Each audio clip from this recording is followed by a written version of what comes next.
சத்தம் போடாமல் விட்றா தம்பி பேர் சத்தம் போடாமல் விட்றான்.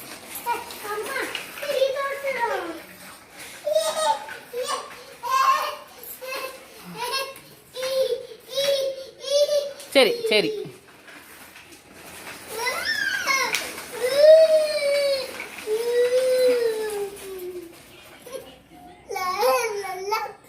நல்லா இருக்கா? இன்னொரு ரவுண்டு போகலாமா? ஐயோ கை தம்பி பிடிச்சிக்கோ. தம்பி தம்பி தோல் பிடிச்சிக்கோ. தம்பி ஓட்டு. நான்